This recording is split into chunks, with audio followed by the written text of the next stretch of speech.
I'll miss you, old girl. I'll miss you. It's time for you to go live on a farm or something.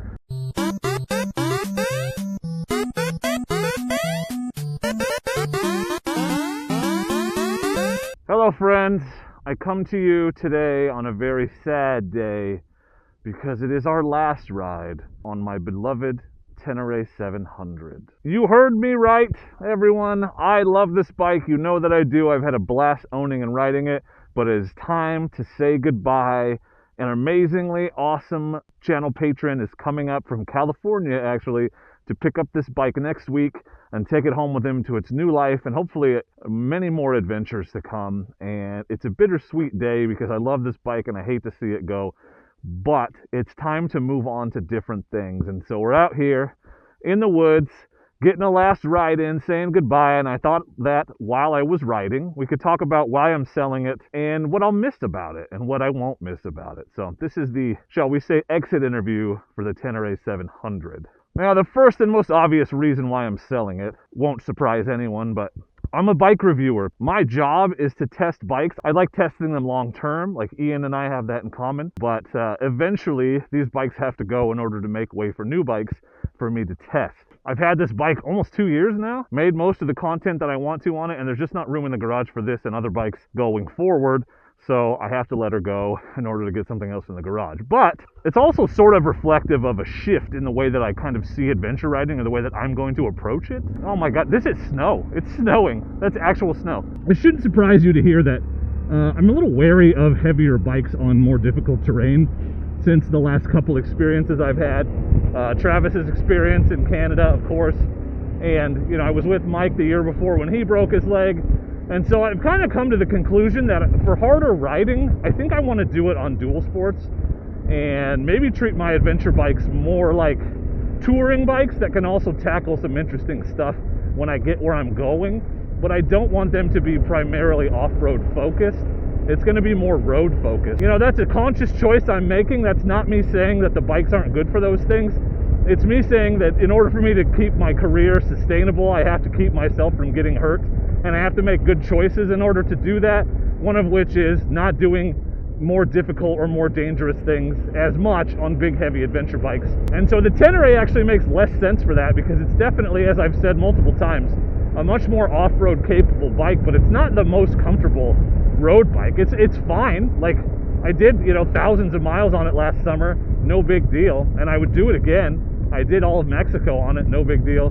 But there are bikes that are more comfortable, there are bikes that have more features, there are bikes that just make more sense for long highway miles, and since that's at least half of what I want to be doing on adventure bikes from now on, it just makes sense to say goodbye to this one, especially with the Transalp in the garage. Now, I'm not saying the Transalp is better necessarily, it's better for what I want to do, I will say that. I will say that out loud. And that's one of the things that I won't miss, if we're talking about things I'll miss and won't miss about this bike, is it's not the most comfortable highway bike. It's got good speed, but it doesn't have a lot of amenities and features, you know, no modes, no cruise control, no tubeless tires, none of that.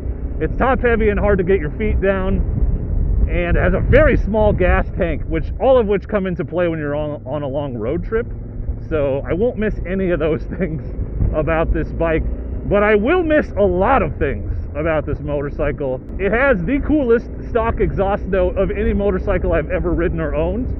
In my opinion, I think this bike looks incredibly cool. It's very fun to ride. It's confidence inspiring. It's gotten me through stuff that I had no business doing on an adventure bike, particularly most of Mexico. Getting through all of that and just knowing that I had basically unlimited low down torque no matter what gear I was in, and that this bike would take you up, over, around, and through just about anything you could throw at it, was always a very comforting feeling.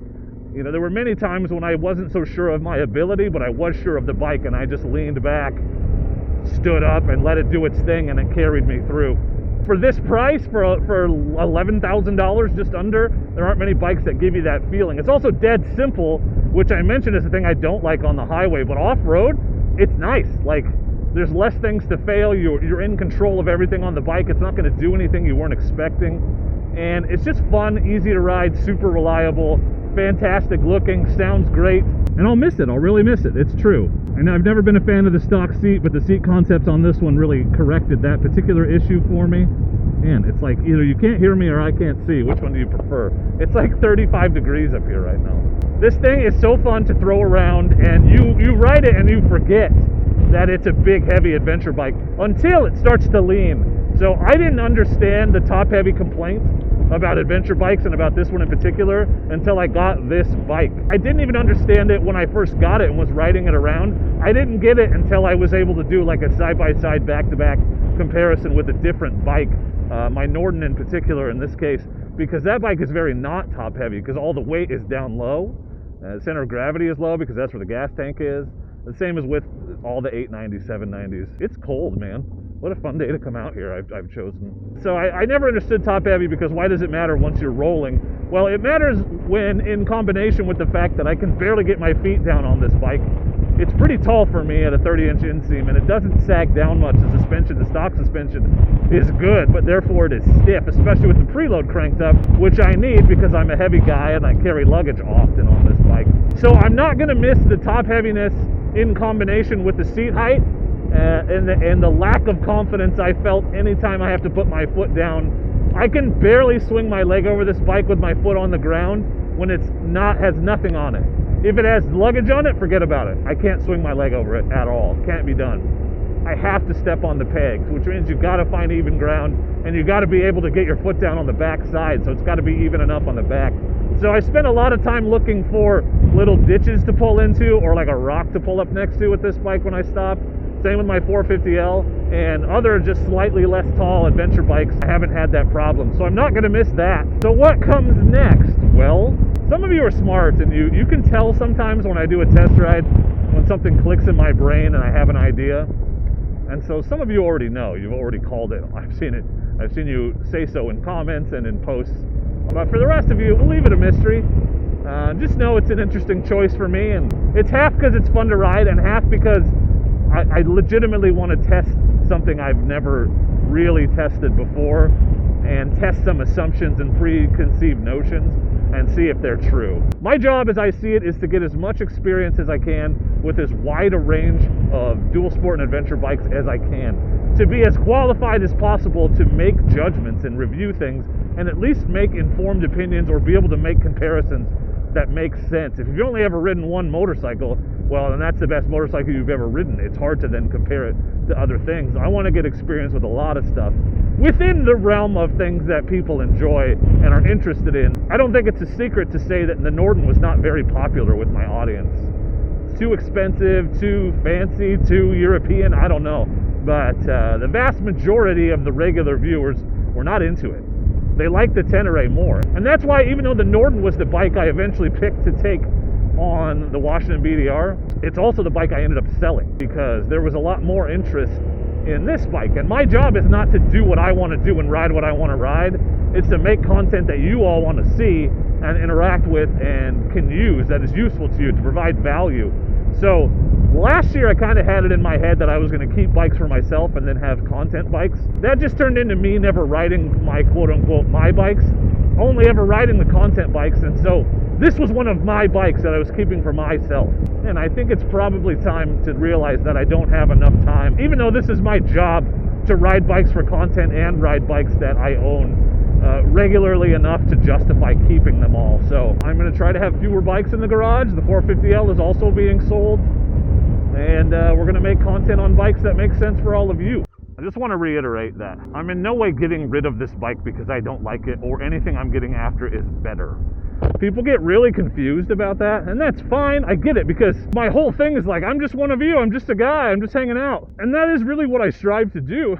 But there are some fundamental differences in the way that I now approach motorcycle ownership. They're very different things the way it was when I was not doing this full time. I don't really buy bikes for myself anymore. I buy bikes to test. I did get that Moto Morini to test for a month. That was the first time a company's ever given me a bike to test. The only way for me to get bikes to review for you and to get background knowledge and information and firsthand experience is to buy them. Your support through the affiliate links. So if you want to buy any awesome MSR gear that I'm wearing, or these really cool Tourmaster gloves. I'll put links to those in the description for you. My channel members and patrons support me, and all of you watching videos here on YouTube, liking, subscribing, commenting, that all puts money in my pocket, all of which I use to support my family and put back into the channel to be able to do things like buy more bikes to review for you. I hope you've appreciated and enjoyed our time with this Tenere, which again, I'm very sad to be letting go of. It sort of isn't real in my head yet. I've had this bike longer than a lot of the other bikes we've had on the channel for sure, because I just liked it that much and wanted to keep it for me.